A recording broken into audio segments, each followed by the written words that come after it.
Welcome to the Boomer Woman's Podcast. I'm your host, Agnes Knowles. Today's guest is such a great fit for our 2024 theme of That Was Then, This Is Now, Design Your Own Next Chapter. Social and media pressures haunt us from our early years all the way through to our crone years. Even we, the wise women, are not immune. I was stunned to learn that recently the number of eating disorders in midlife women has increased dramatically. Nicole Christina can explain that fact, what traits define an eating disorder, and we discuss those social and media pressures that plague us, it seems, for most of our life. Listen in, too, for some great tips on how we talk to our grandchildren.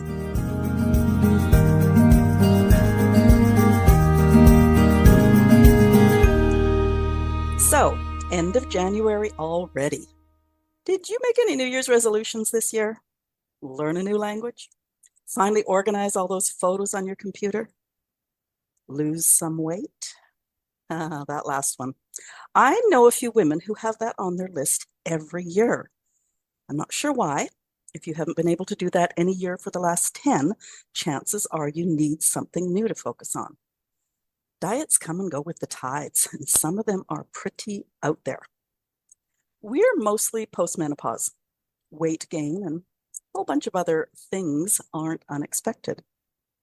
I was quite surprised to learn, though, that this time of life can reawaken past eating disorders, even trigger new eating disorders. My guest today has been a psychotherapist for 30 years, specializing in eating disorders. Apparently, recently, the number of eating disorders in midlife women has increased dramatically. That startled me. We need to know more. Nicole Christina, welcome to the Boomer Woman's Podcast. Thank you, Agnes. I'm delighted to be here with you. Well, you and I were just commenting on the fact that we're both bundled up because we're in these northern climes, and so we can hopefully just relax a little bit here and enjoy this. I've got my hot tea, and I'm super. I got fleece socks on, so I am ready for a great conversation with you. I finished my coffee, but I also have thick socks on. Nicole, let's jump right in. Why are eating disorders increasing in mid-age women? I would have thought we'd grown out of that. Oh, wow. Yeah, it is so.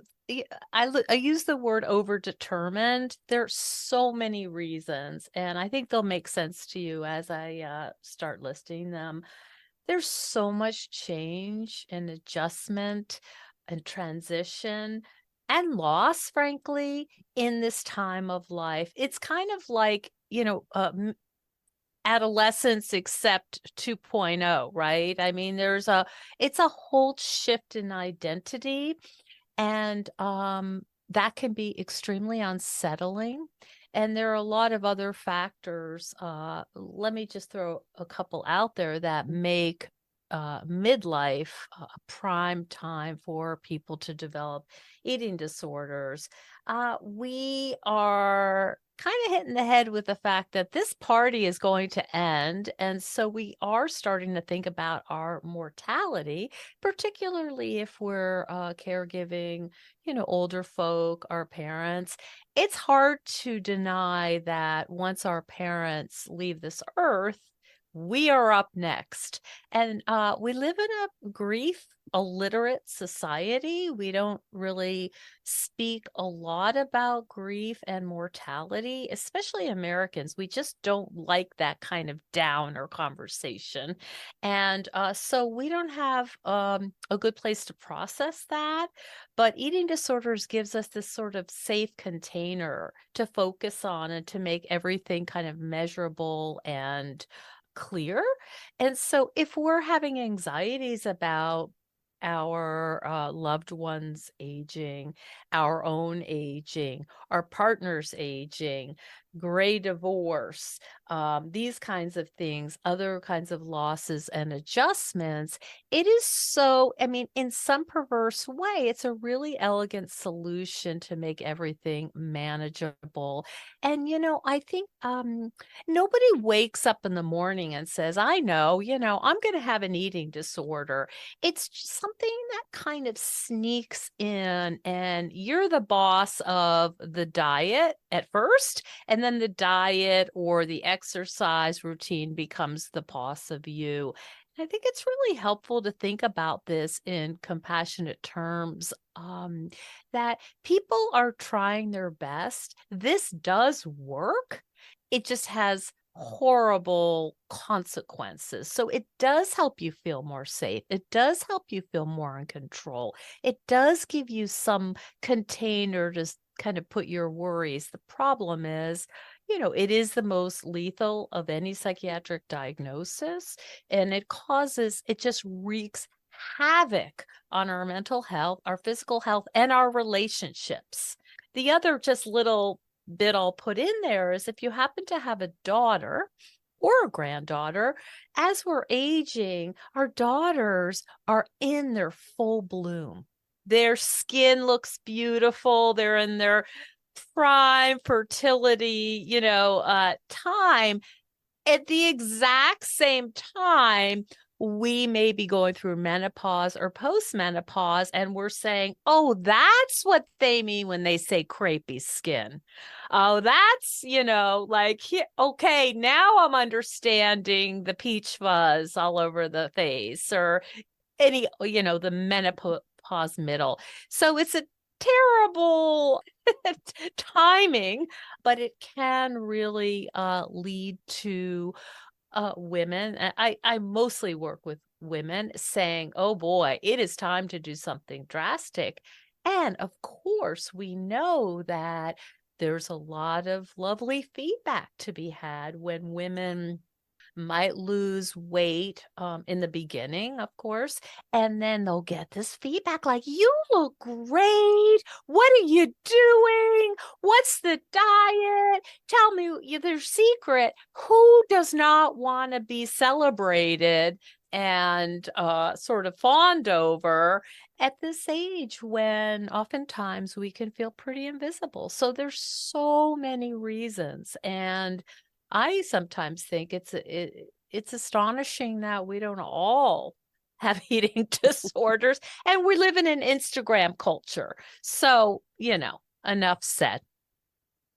Okay, I always come to these conversations with notes, and I'm just going to scroll down the page. No, a couple of things is, first of all, I think I always considered eating disorders something to do with diet. But as you were listing all the other things that happen, I have to admit, I crashed and burned when I turned 60. And I didn't expect to. It was like, for me, it had always just been another birthday. But I woke up that morning and thank goodness I had a dependent, because I didn't even want to get out of bed. And that shocked me, really shocked me. Now, I obviously pulled myself out of it. And now 10 years later, it's kind of fun to say, oh yeah, coming up 70, that sort of thing. Hard. I mean, even if we're hip, rebellious, sassy women, which I consider myself, because you have to be, if you're in this, you have to be challenging these messages. I'm a social worker, so we're all about like, what are the cultural messages? Who's benefiting from telling me I shouldn't have, hips or thigh? Who ultimately benefits? But I will say that even as sort of aware of these powers and these structures and all of this that aim to keep women small and obsessed about their bodies, I too was like, what is going on with the back of my arms? I mean, it is, I think if we're really going to be truthful, as aware as we might be and as rebellious and as whatever, it's the world we are swimming in. We're living in this world. And to say, it's like saying advertising doesn't affect me.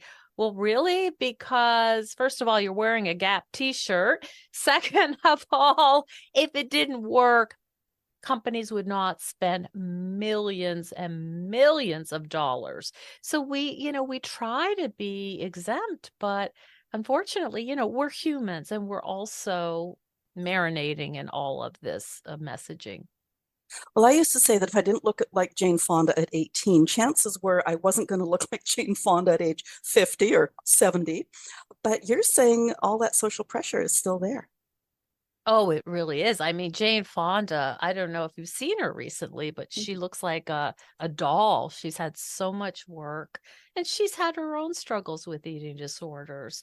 Yeah, no, I think that's absolutely right. I think part of this is the acceptance of, hey, this is real. I mean, I am experiencing ageism and I feel invisible and this is what it's like. And so you want to think about fighting the ageism, right? Not yourself. And I have an example of this. I have a friend who is just a stunningly gorgeous woman.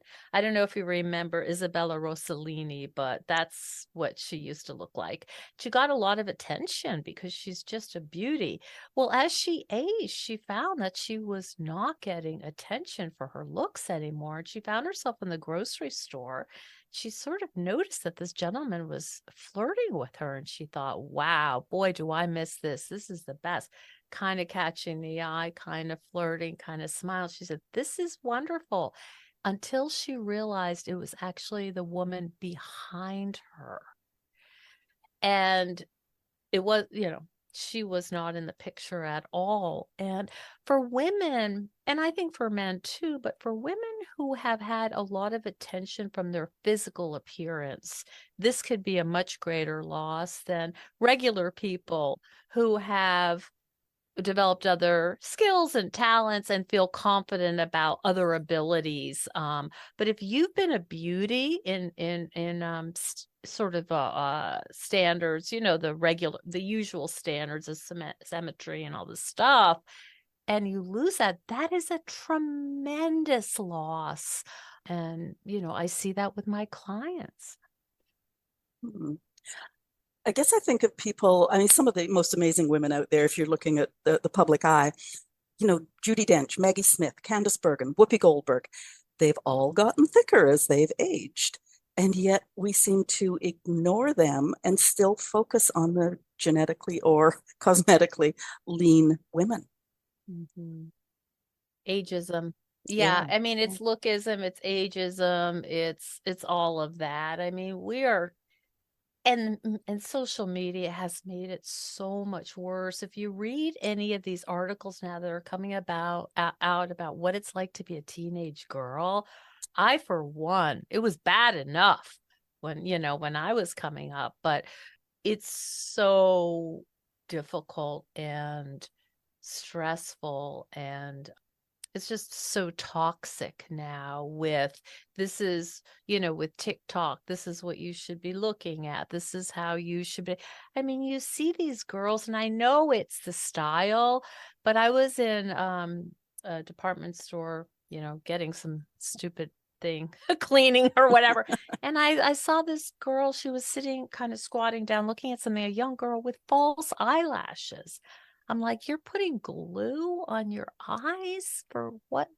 Why? What are you doing?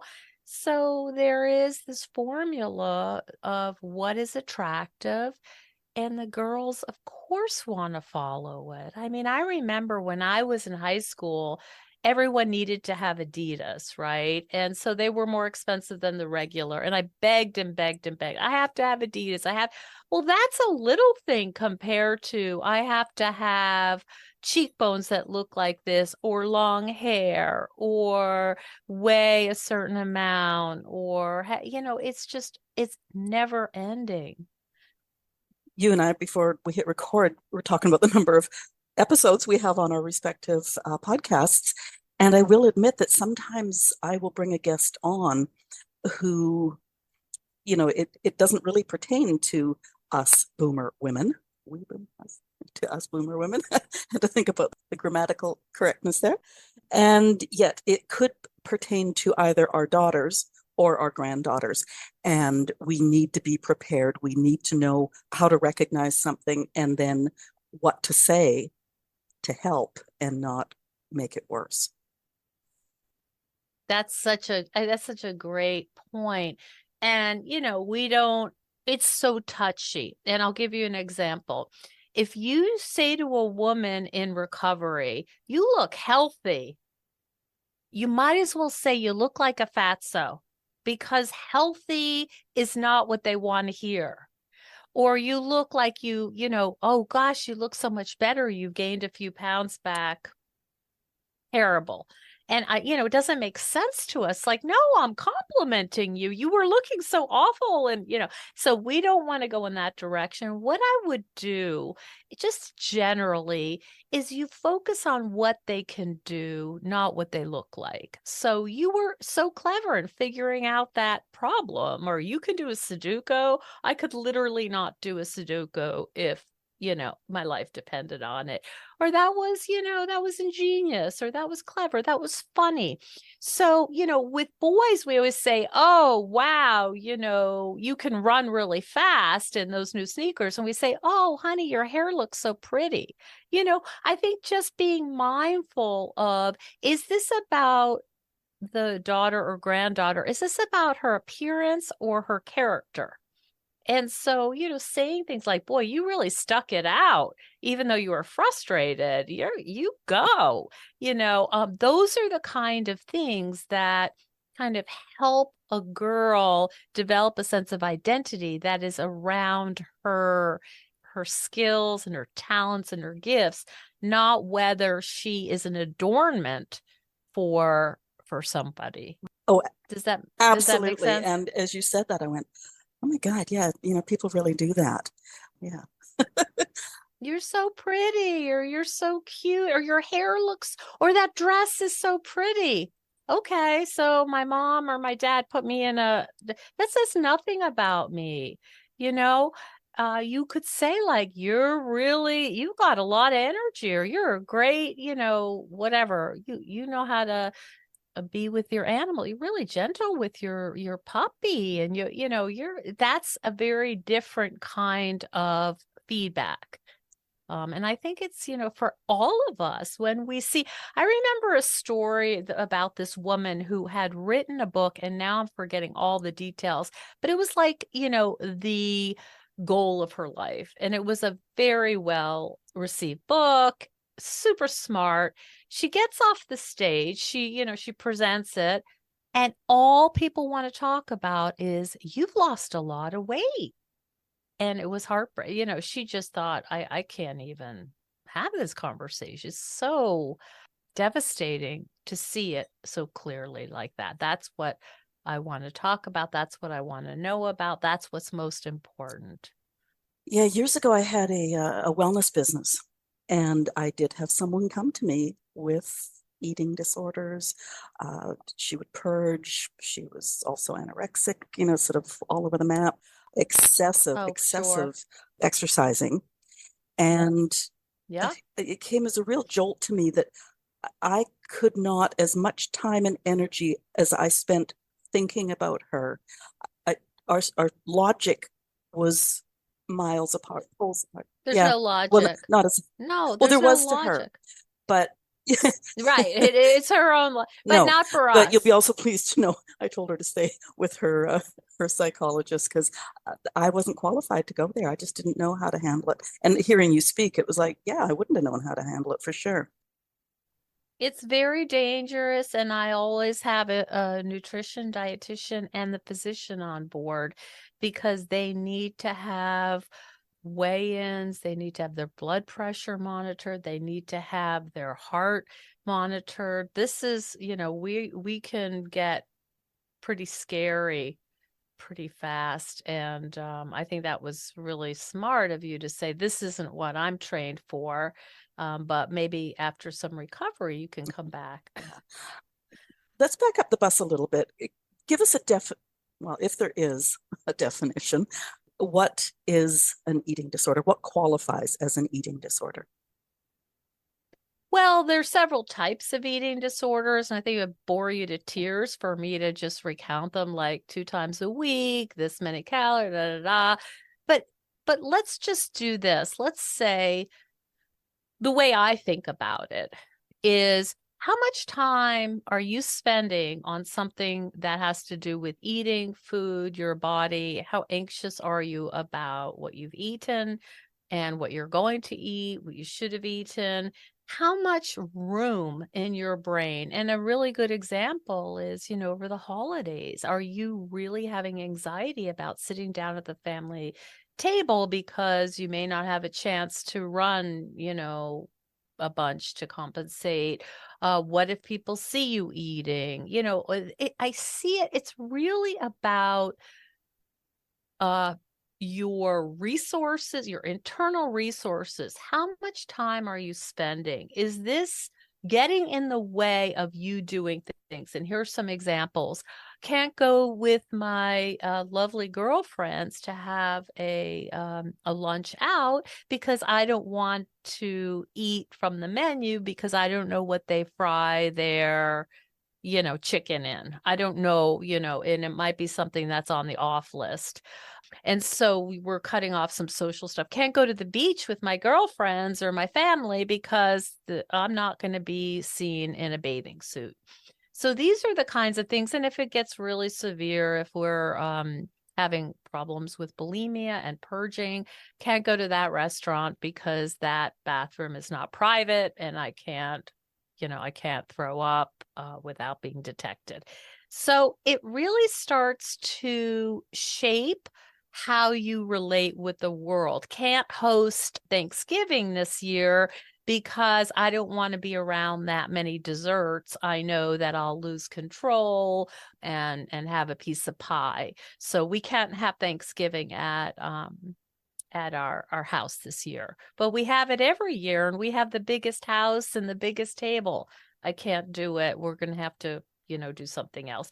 That's an example of when your concerns about weight and body and food are running the ship. And it's a horrible, horrible place to be.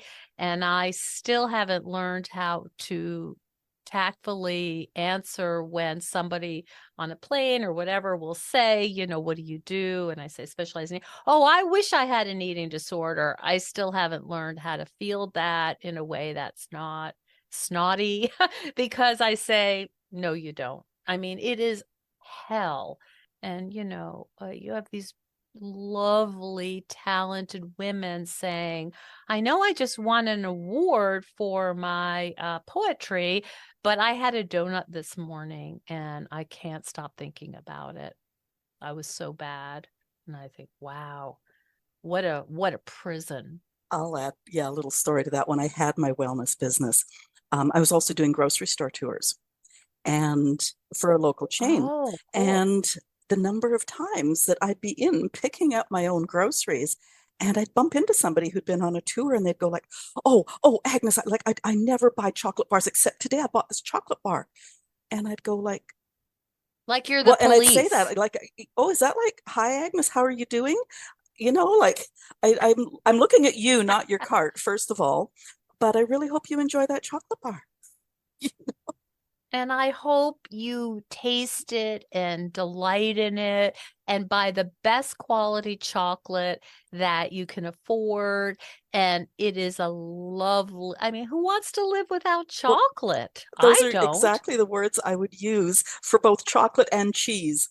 So Of course.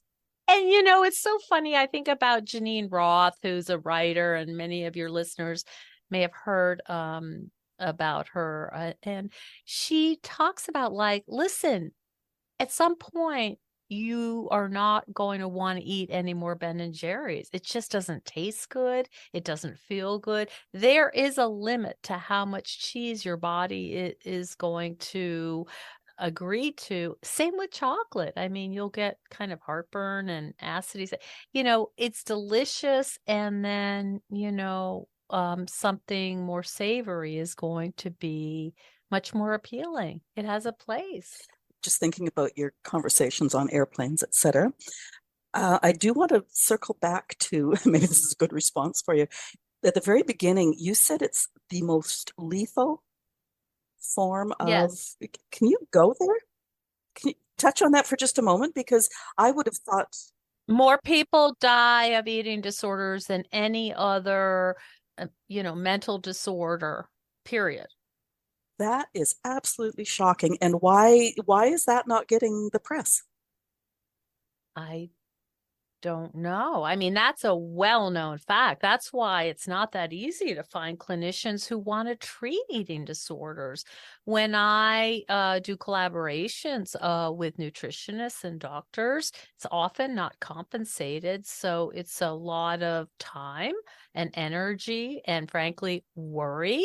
And in the days when we had COVID, you are worrying about some, you can't see them, you see them telehealth and you think, boy, I hope they're, you can't really get as much of a feel when you can't see someone in the flesh to see if they're walking like they have energy or to see if their pants are, literally falling off of them.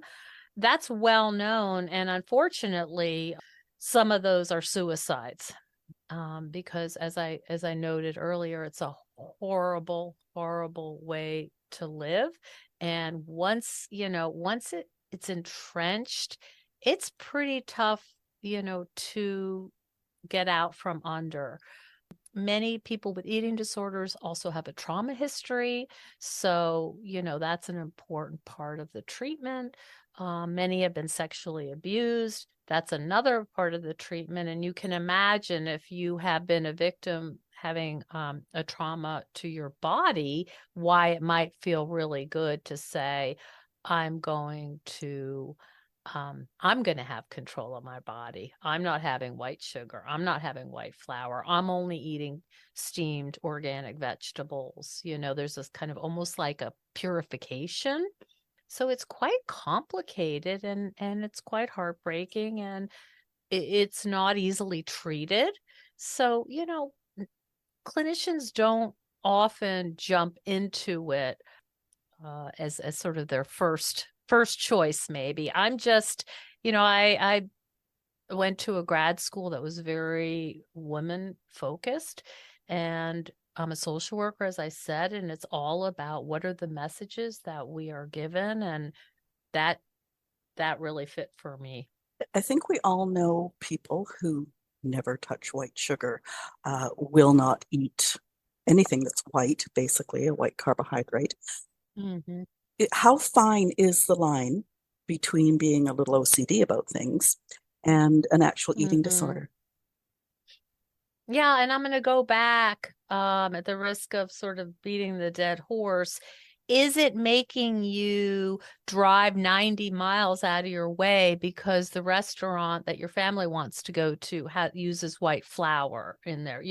How much is it driving you crazy that every time you go to your family's, extended family, friend, whatever, they make a quiche and there's white flour in the crust? How flexible can you be? Can you say, listen, I know white sugar is crap. I mean, and I'm going to limit it. It's not good for us. And there's a million, I'm not a big white sugar fan. However, I made a pumpkin cheesecake for Thanksgiving because I love pumpkin cheesecake. I scale back the sugar a little bit because it's always too much, but it's a sweet. I mean, it had white sugar in it. I enjoy the hell out of it. And I'm not going to make one tomorrow and the next day and the next day and the next day. I might make one for Christmas. We'll see. But the point is, like, is there any flexibility in that? Is white sugar like arsenic to you? Or is it like, what? White sugar is implicated in heart disease. There's a lot of stuff. So is a lot of other stuff. And it's okay. You will live. And the anxiety about the whites might be worse for you than actually eating the donut. Well, at some point in time, I want to get together with you and you can make your pumpkin cheesecake because I'll bring my pumpkin chiffon pie. Oh, that sounds lovely. I Oh. love cheesecake. And, I don't eat it every day because then it wouldn't be special. But, it's just like, how shall I say? It's like most of the time I can stop from scrolling Facebook, not all the time. And sometimes I get caught up in scrolling. Is it good for me? No, but I'm also human.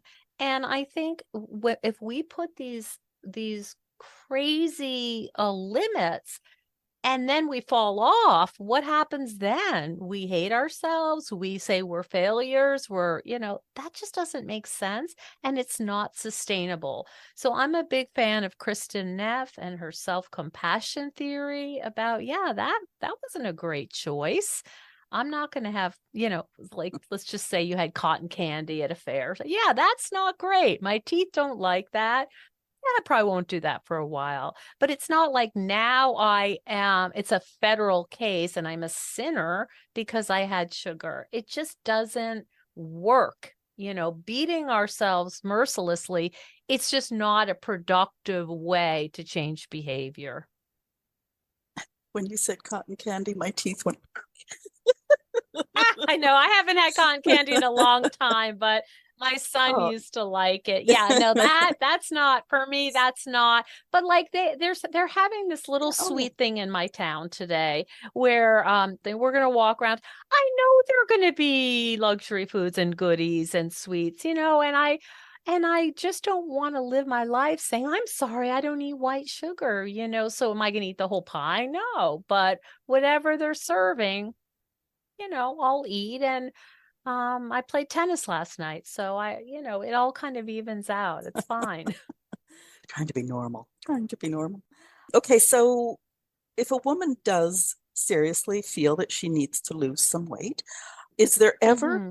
a time for pharmaceutical help? And I ask that question because, of course, there's been a whole bunch of press around Ozempic lately.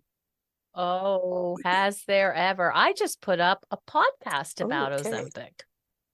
Yes. Okay, so let me just say I am biased. And I am not a doctor. I'm not a medical doctor. So you're going to hear it through the filter of my experience. How shall I say this in a way that doesn't sound completely hostile? Um, there's a lot of problems with Ozempic and whatever the other one. I forgot the one. You have to take it for the rest of your life. And I think, what a great model for when you're selling something that you have to take it for the rest of your life, right?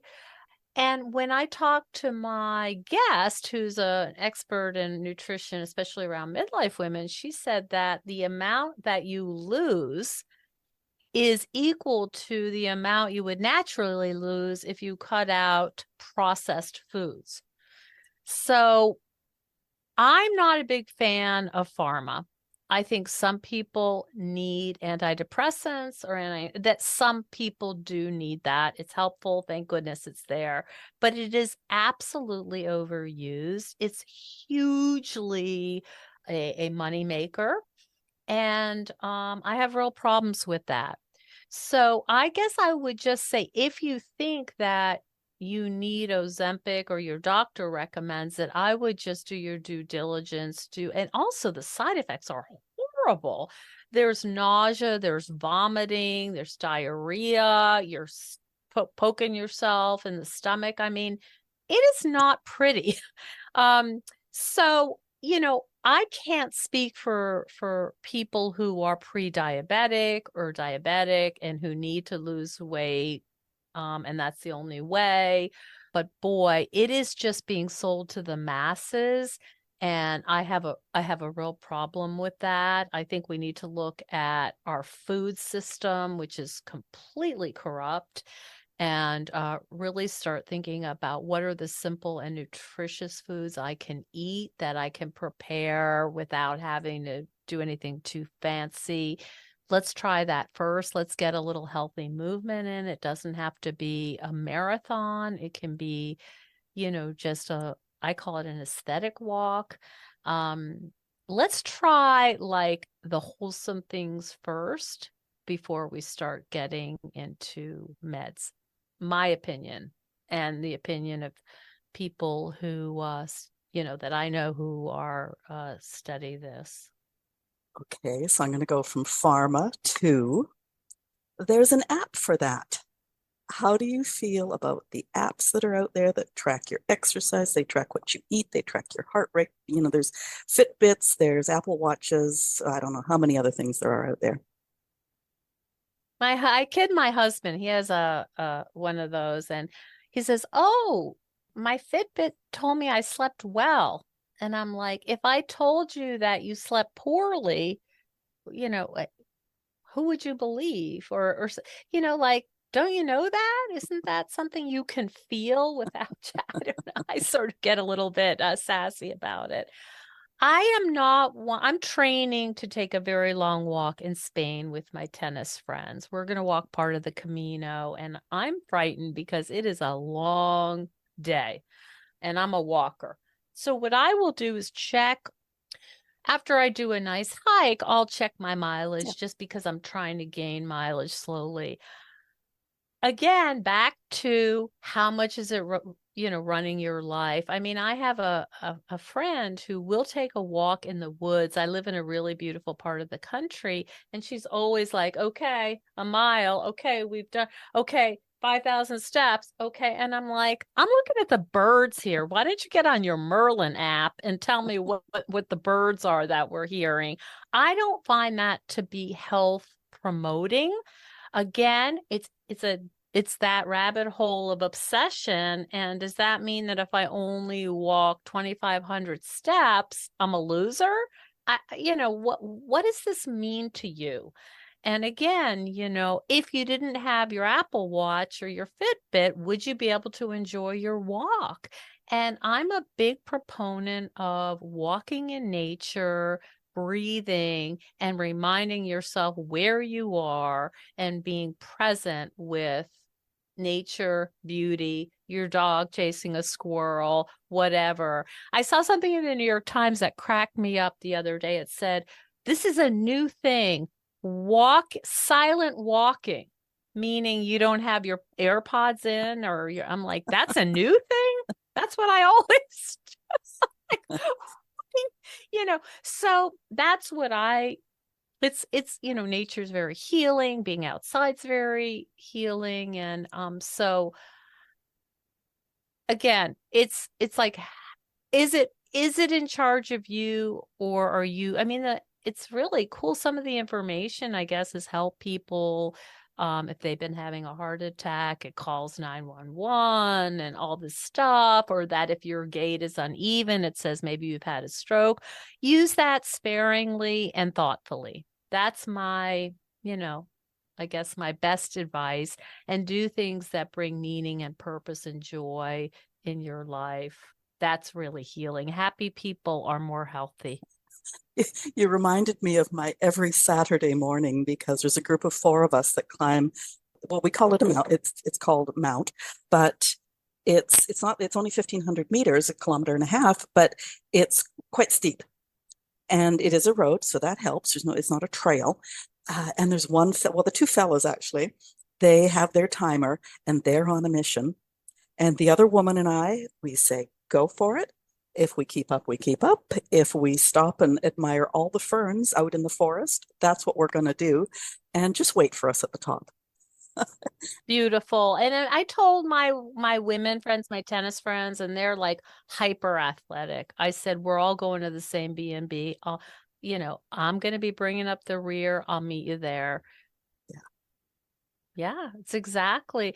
It depends on what you're going for. I mean, I feel like they should just jump on a treadmill. Why are they, you're missing so much to not see the clouds and to hear the birds and to make a note of your footfall and to smell that peaty, earthy smell. I mean, it's like a spa out there. And, I just feel like we're missing out on a lot of that. And our body was evolved for that.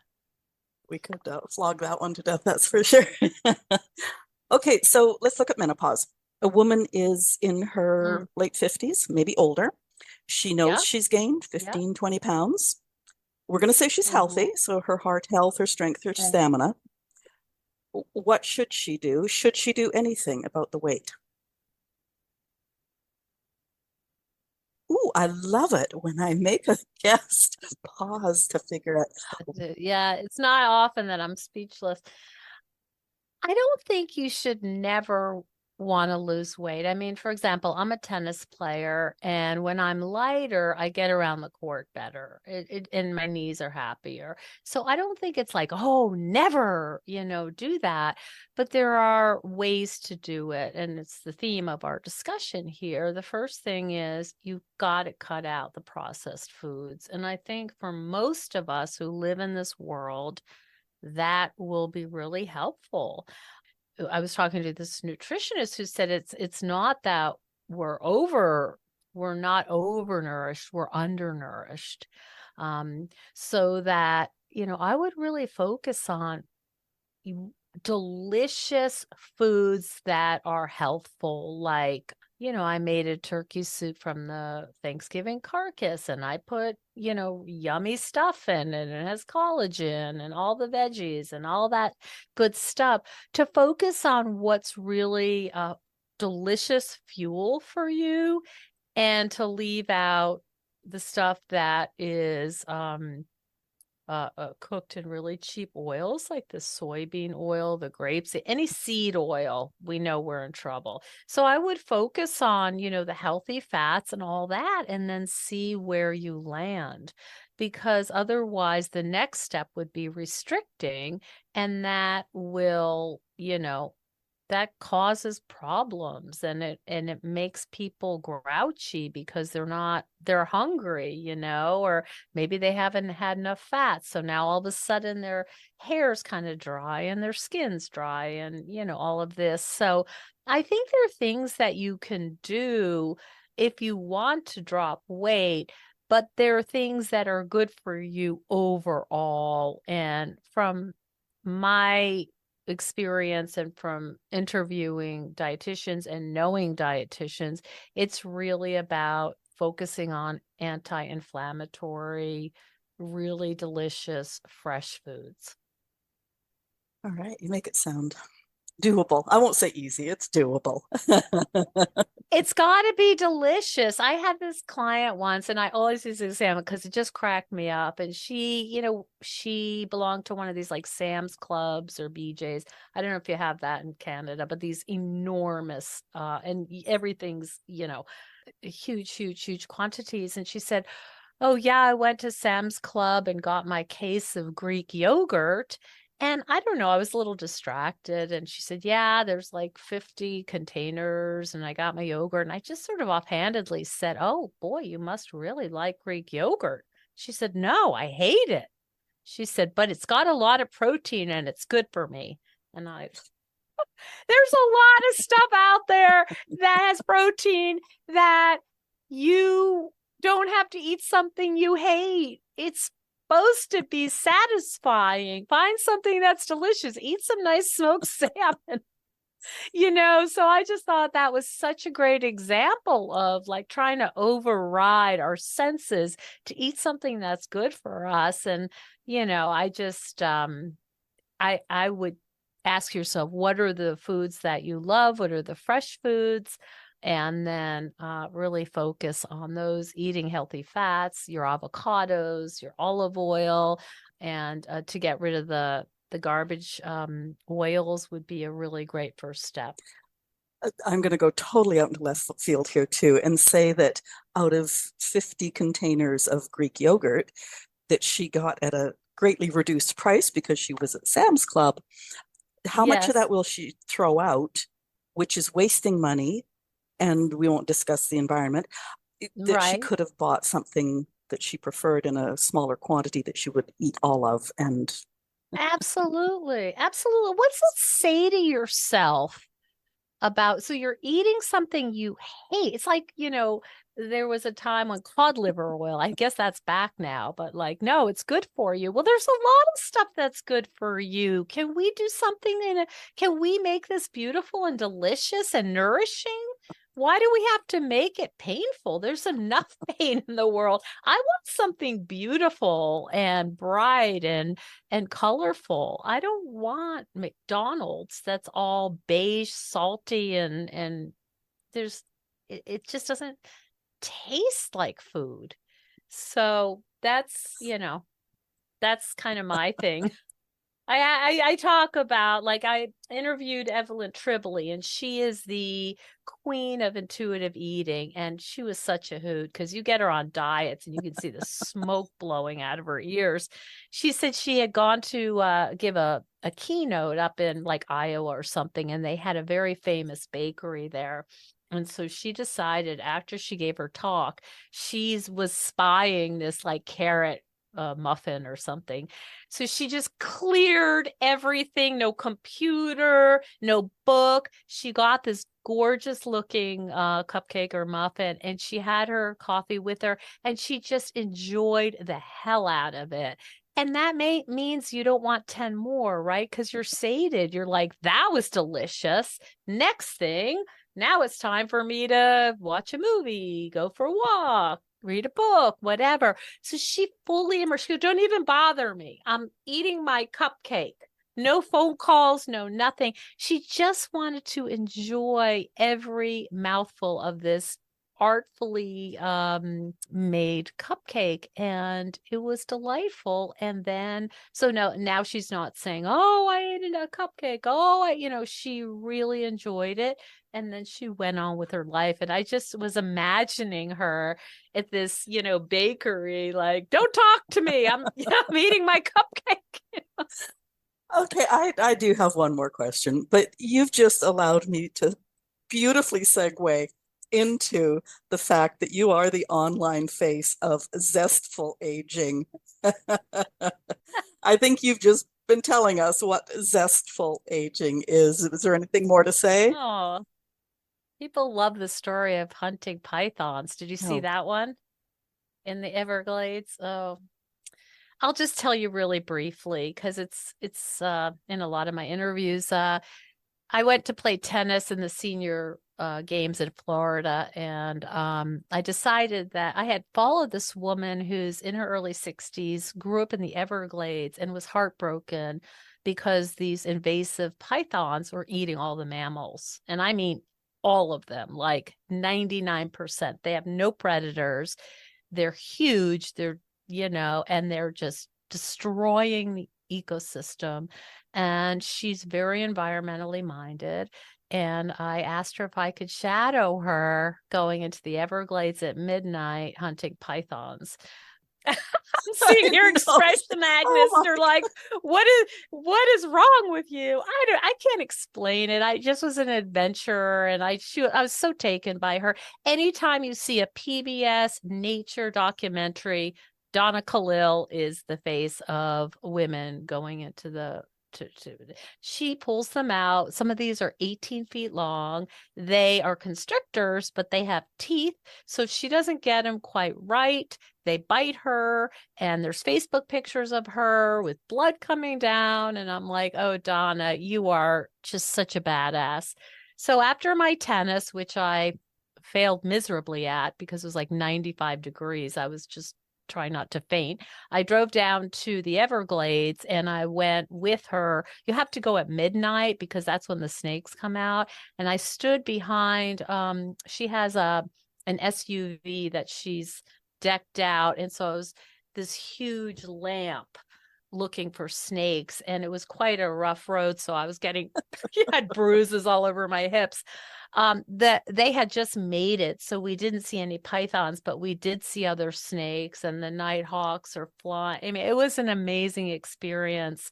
And she did say, usually have volunteers here, but you're the only one here, so you might have to hold a tail if we get one. I thought, oh God, please, no, no, no, no, no, no, no, no, no. I'm just a podcaster. I'm not a herpetologist or whatever.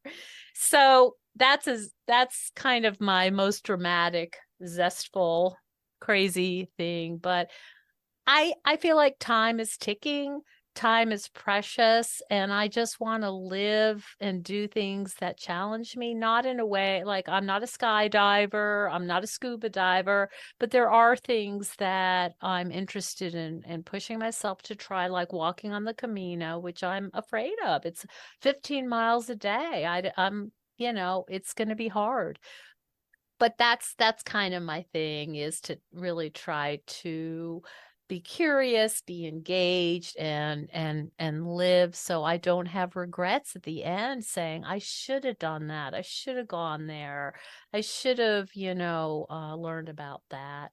So that's my that's my Okay, thing. I'm going to tell listeners that I probably gave Nicole the same look I gave that lovely young man from the Galapagos last month who said that he Oh, ran tours of the Galapagos, but also into the Amazon, where we could find spiders as big as my head. And I'm sorry, I just went goosebump again, even telling you about that. It's just, I would not like that. I wouldn't like the No, that pythons would either. scare me. Oh, dear. Yeah, yeah, it's, yeah, I mean, I'm not about like making myself terrified, but I am about pushing it a little bit, saying like, this party's going to be over. And I just want to make sure that I sort of suck the marrow out of life in whatever way I I'll can. join you on the Camino. I would love that. Okay, the one question that I did just want to touch on briefly, is there ever anything that we haven't talked about for midlife women on this whole healthy, zestful aging that you want to say? I guess what I would want to say, and I'm curious to hear your take on it because you've talked to a lot of really interesting guests, is there's a groundswell. I mean, women are like, we're here, we're not going anywhere. And I just had a talk with Ken Dykewald, who's this big aging expert. He said the future's female. There's no doubt about it. When we look at the demographic, we know that we're living 30 years so longer. Men die 5-ish years before women. We're going to have a shift like we've never seen before. And I guess I want to offer that to women who are listening, and just remind them that we need everyone, all hands on deck. We got a lot of problems to solve. And I think that this world needs our wisdom. So please, bring yourself to the table, and don't worry so much about if you had a donut this morning. Yay. I'm really big on the wisdom of the older woman. I also have a bit of a catchphrase that says, I'm basically at the age where I'm not going to fix the world, but I'm quite happy to be a role model for the next generation of women who will fix the world. I just got chills. I love that. I mean, I want people, I want women, and I have some, I don't know if you've looked at your analytics, but I'm like, who are these 20-year-olds listening to my podcast? I think they're aspirational and they're saying, yeah, that sounds cool. That's how I want to be when I'm in my 60s. So, yeah, I'm right there with you. It's a beautiful thing. Okay, where do we find you on the World Wide Web? The World Wide Web, just zestfulaging.com. If you're interested in learning more about eating, I would totally look for Evelyn Tribole. She Tribole. You can search that interview. It was actually a couple of years ago when she re-edited her famous book, Intuitive Eating. I have another one that was just recently on wellness, and you, Peg Doyle, talks to me about Ozempic. So you'll see peppered in because this is what I do, peppered in all of the different variety of people I talk to, definitely stuff about mindful eating, intuitive eating, sort of sensible eating, non-diet culture stuff. So have a ball. There's a lot of freebies also on my I website. was going to say, you have the course, or you have courses. You have I the do. podcast, which it's all linked on your. I'm looking at my other monitor here. It's all linked up there, and yeah, no, Thank that's good. you. And you're on social. I am. I'm a little bit, I don't know how this is for you. To me, social is kind of soul sucking, and I'm not that good at it. So I'm mostly on LinkedIn now, because there's such a group of really cool women doing, aging stuff. So we kind of bounce around. I'm a little bit less.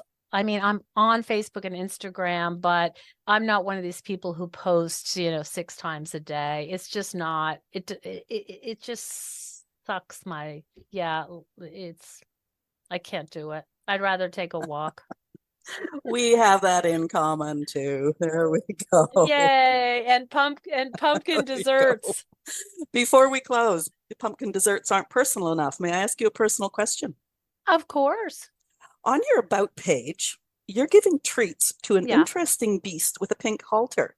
Is that a llama? It is yes. It is in northern New York in the in the Adirondacks. I wanted to do something special for my podcast anniversary, and I thought, I don't know, I like animals and, weird stuff. So I contacted this woman who has a farm, and she's has a whole bunch of animals. And what she does is she lets you take the llamas for a walk on these beautiful trails in New York. And it's very therapeutic for people. So I thought, I'm going to go up and see Aunt Finny. And it was a brutally cold day in northern New York, but we did get to walk around, and they have great personalities and very long eyelashes. So that was just something I did to celebrate an anniversary of the podcast. And it was my 5-year anniversary. And I thought, let's do something silly and Well, fun. I just switched over to the page here, and it does look brutally cold, but you also look Oh, so happy. I'm in my happy Exactly. place, fun animals doing something. She was an absolute delight. And she has all kinds of groups come out, and it's a therapy for them, that these animals are really gentle and lovely, and they go on these trails, and it's just a really lovely experience. And so that's what she Oh, there you does. go. Okay. It's also, I was Yeah. wondering too if you just had this creature in your backyard or something, but No, no, my dogs would not tolerate okay, glad. that. Yeah, I can identify with that. Okay, anything else before we wrap?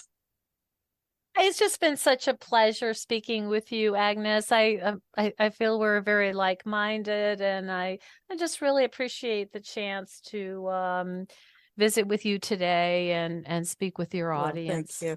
Okay, so basic housekeeping here is website link is in the show notes. All of your links appear on your page at our website. Listeners, if you have thoughts on today's show, please talk to us. Leave comments where you're listening, or if you're listening at the Boomer Woman's podcast at boomwithabang.com, scroll to the bottom of the page and talk to us there.